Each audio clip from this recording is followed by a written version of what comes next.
அஸ்ஸலாமலைக்கும் அல்சியா channel. இன்றைக்கி அல்சியா சேனலில் சமையல் முடிஞ்சிருச்சு. சுட சுட சோறு, புடலங்காய் பொரியல், சிறுபருப்பு போட்டு லைட்டாக கொஞ்சம் சிறுபருப்பு போட்டு ஒரு 300 கிராம் புடலங்காய்க்கு மிளகாய் போட்டு தேங்காய் பூ துருவி போட்டு பொரியல், வீட்டில் காய்ச்ச மாம்பழம், சாம்பார், சுரைக்காய் போட்டு ஒரு சாம்பார். அதுக்கப்புறம் நான் உங்களுக்கு ஏற்கனவே என் வீடியோவில் போட்டிருப்பேன் ஆட்டு தலைக்கறி எப்படி வைக்கிறதுன்னு போட்டிருந்தேன்.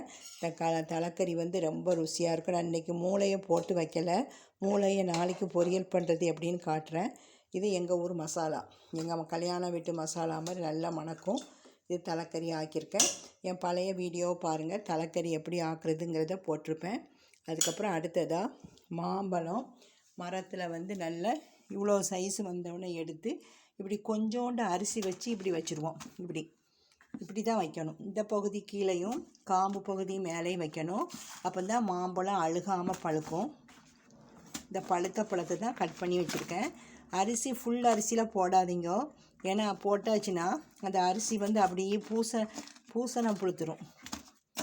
இப்படி தான் வைக்கணும், கொஞ்சோண்டு அரிசியில். இது நல்லா பழுத்துரும். இன்றைக்கி 2 மாம்பழம் வீட்டில் காய்ச்ச மாம்பழம் பழுக்க வச்சது 2 பழுத்துருச்சு. அதை தான் கட் பண்ணி வச்சுருக்கேன். இதுதான் இன்றைய வீடியோ.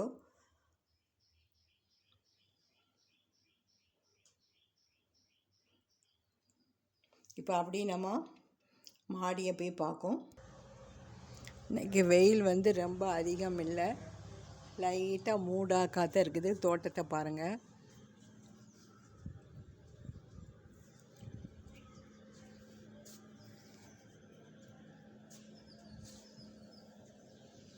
இந்த கருவேப்பிலை பழம் சாப்பிடலாம், உடம்புக்கு நல்லது. நிறைய பழுத்துட்டு ரோஜா,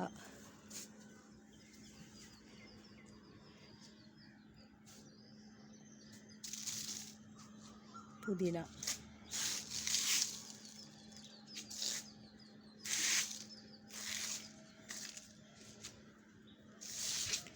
இந்த கீரை தான் நிறைய இருக்குது. இதை ஹார்வெஸ்ட் பண்ணும்போது உங்களுக்கு காட்டுறேன். இதில் புதினாவை பாருங்கள், ரோஜா கூட பாருங்கள்.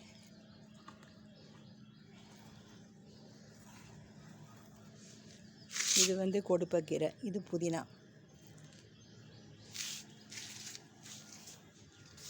இங்கேயே 2 புதினா செடி இருக்குது.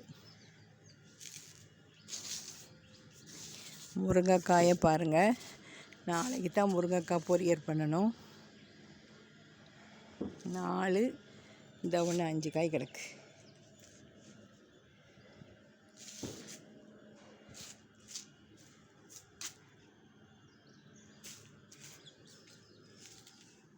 இது தர்பூசணி விதை போட்டிருக்கேன். இது பெருசாக ஆனோன்னு உங்களுக்கு காட்டுறேன் வீடியோ. இது சுண்டைக்காய் வாசலில் 1 வளர்ந்துருந்துச்சி, அதை நட்டியிருக்கேன். இந்த ரோஜா தண்ணி டியூப்பை போட்டு எங்கள் வீட்டு சர்வெண்ட் இந்த கொப்பை உடச்சிட்டாங்க. அதை அப்படி கரிஞ்சிருச்சு, இனி வராது. வெண்டைக்காய் நல்லா பெருசாகிட்டு இப்போ தான் மொட்டு வைக்கிது, காய் வருது. இது மணத்தக்காளி, குட்டி தக்காளிங்க. இனி இந்த தக்காளியெல்லாம் அப்படியே எடுத்துடணும். இது வெண்டைக்காய். இது தர்பூசணி விதையா இல்லைன்னா சுரைக்காயன்னு தெரியல, 2 போட்டிருக்கேன். இதில் எல்லாம் மொட்டு வச்சுட்டு இப்போ அன்னைக்கு முருங்கை மரத்தை வெட்டி விட்டது பாருங்கள், துளிர் வர ஆரம்பிச்சிட்டு. எலுமிச்சங்கலம் காய பாருங்கள், தெரியுதா? இதில் மொட்டை பாருங்கள், கட் பண்ண எல்லாமே மொட்டாக வந்துருச்சு. இப்படி தான் கட் பண்ணி விடணும் பாருங்கள். எலுமிச்சங்காய் பழையபடி காய்க்க ஆரம்பிச்சிருச்சு. அதுக்கப்புறம் நர்சரியில் வாங்கின ரோஜாவுக்கு தொட்டி வாங்கி தான் இதை நடும்போது உங்களுக்கு காட்டுறேன். இது லைட் பிங்க் கலர் ரோஜா, 2 மட்டும் வந்திருக்கு. இது ஒரு குரோட்டன்ஸ். இது ஒரு குரோட்டன்ஸ். இதையெல்லாம் வந்து தொட்டியில் எப்படி நடுறதுங்கிறத காட்டுறேன். மல்லிகைப்பூ வந்து காலையில் பறிச்சாச்சு.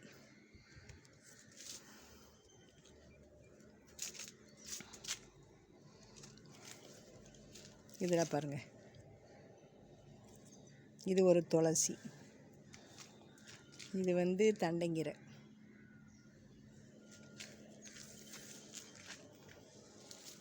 தூதுவளை வந்து வெளியே மலையில் பிடுங்கி வச்சேன்.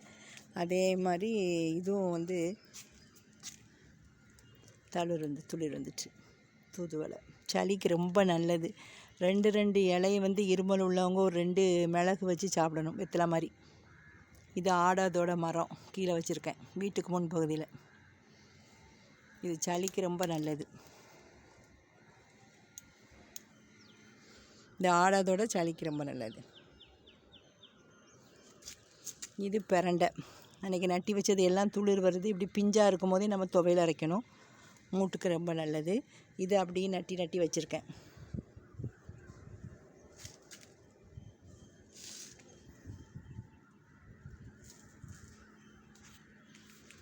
இந்த முருங்கையில் வந்து நிறைய இலை வந்துட்டு பூ வந்திருக்கு.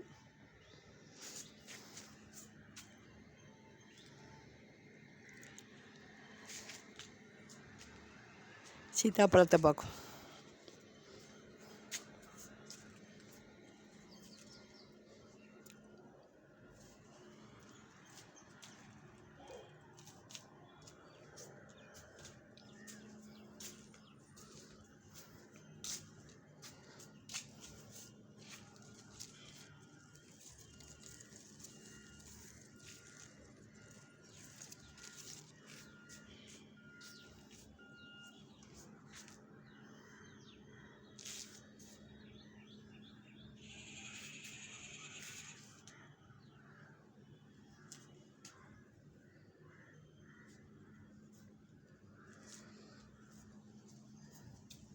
இந்த வீடியோ பிடிச்சிருந்தா லைக் பண்ணுங்கள், ஷேர் பண்ணுங்கள்.